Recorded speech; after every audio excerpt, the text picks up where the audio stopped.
We have ourselves some big Scream 6 updates, one of them very good, one of them very, very bad. Let's get into both of them though. Well, sometimes that is better.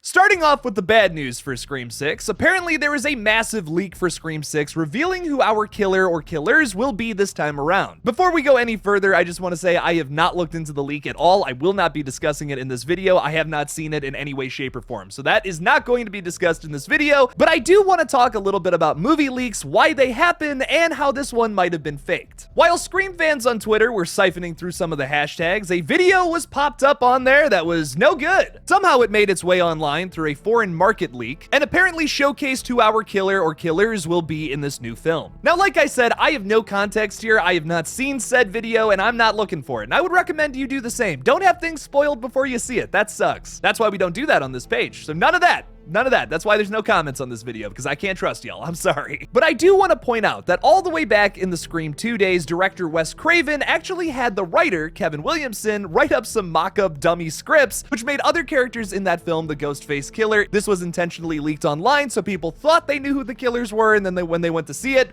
that wasn't the case. Spoiler alert, it was Mickey and Mrs. Loomis. I still think it would have been a little better if it was Holly and Mickey, but that's just me, I guess. The video itself could have been faked. I mean, remember all the way back in the November 2022 times when we saw that faux trailer? It clearly was not Scream 6 marketing at all, but we all thought it was. This very well so could be the situation here. People are going to try to capitalize on fake leaks all day long until this movie comes out. If it was a real leak and this came from somebody who was working on the film, a big middle finger to you, but I don't think that's the case. I genuinely am leaning towards this was probably something fake, and it's probably not going to affect your overall viewing experience of the film when you finally get to see it here in a couple of weeks. But that's the very uninformed opinion of someone who never saw that video in the first place.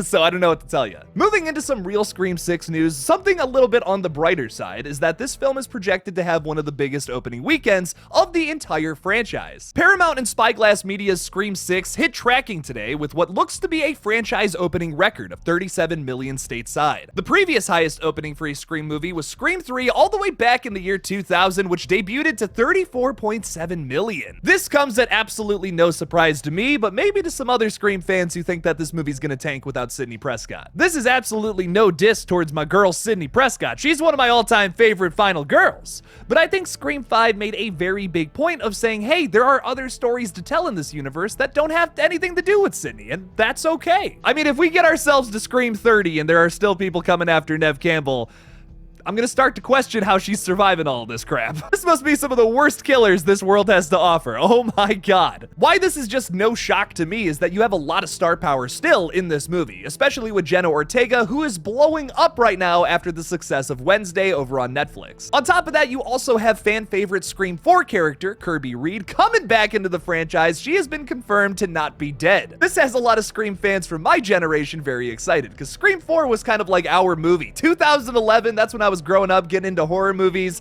and I saw Scream 4 for the first time and loved it. Besides having those two very lovely and talented ladies in this film, the movie is also shaping up to be something very different for the franchise, and they're already advertising that in a lot of the trailers and teasers. Trust me when I say I'm not the only one out there who's saying that the Scream franchise needs to do something different. I genuinely love all 5 of the Scream movies, and I think it's one of the most consistent horror franchises out there. But what I will say, all 5 movies pretty much followed the same formula, and I'm excited to see 6 kind of break that mold. A great poet once said, "And all that glitters is gold. Only shooting stars break the mold." But I guess the big thing I'm looking for here from Scream 6 is that, like an onion, it has layers. Okay, I'm done with the Shrek references. I'm sorry, I can't help it. Seriously though, I want this movie to feel like something I haven't seen before. Like, I don't want it to just follow the same old formula where it's like, okay, opening kill, exposition with the characters, a bunch of kills, reveal, all the killers die, happy ending. I want this to be dark Scream. And if they're gonna stay true to the marketing, they gotta kind of do that. They're already teasing that this Ghostface is something different. They teased that the last time, and those Ghostface killers weren't all that different. They felt very familiar, which I appreciated, but I wish they wouldn't have marketed the movie that way. Hopefully they stay true with that promise, because I can personally see the Scream franchise going on for a long time. All of these movies are consistently fun and a good time. I could see this going on forever, and if they start breathing new life into the franchise that still stays true to the DNA of what Scream is at its core, then we can keep this franchise going forever. The entire Scream franchise has grossed $744 million at the worldwide box office as well, and I would love to see it hit $1 billion. While while I do think Scream 6 can surpass what Scream 5 made at the box office, 140 million worldwide,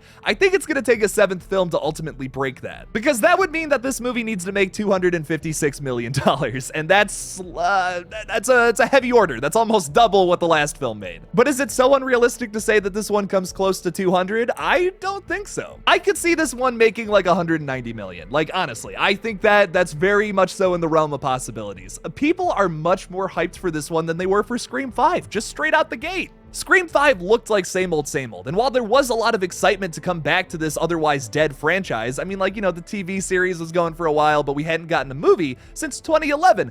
Here's a brand new movie with Ghostface running around stabbing people. It was exciting, it was awesome, and I loved it. I thought Scream 5 was a blast. It's probably one of my favorite starts to a new requel trilogy that I've seen. But here with Scream 6, I'm getting some Empire Strikes Back vibes, and that is, in my opinion, one of the best ways to do a trilogy. Give me a dark middle piece so that the last film in the trilogy, which has yet to be announced, Scream 7 is not announced, can be this Return of the King style epic win for our main characters when they've suffered a big loss in the previous movie. This may not be a trilogy, rather a tetralogy for right now. That's what a quadrilogy is. Quadrilogy is not a word. Look it up, I'm right. The Avengers movies kind of follow that same format. You have 1 and 2, which are kind of just establishing movies about who the Avengers are, and then moving into Infinity War, you have a massive loss that is immediately countered by Endgame, which is a massive win. Is that really even a big spoiler at this point? I feel like everyone on the planet has seen Avengers Endgame. Some of the best trilogies follow that format, and I would love to see Scream do that here too. And if you want to compare it to something other than Star Wars, Avengers, or Lord of the Rings, why don't we look at the past with Screams 1, 2, and 3? Scream 2 is the closest we have ever gotten to a dark ending, and after rewatching it recently, I've come to appreciate the third act a lot more. The ending of Scream 2 is not a clean-cut happy ending for Sidney Prescott whatsoever. She has to do this Diane Sawyer interview for Cotton Weary,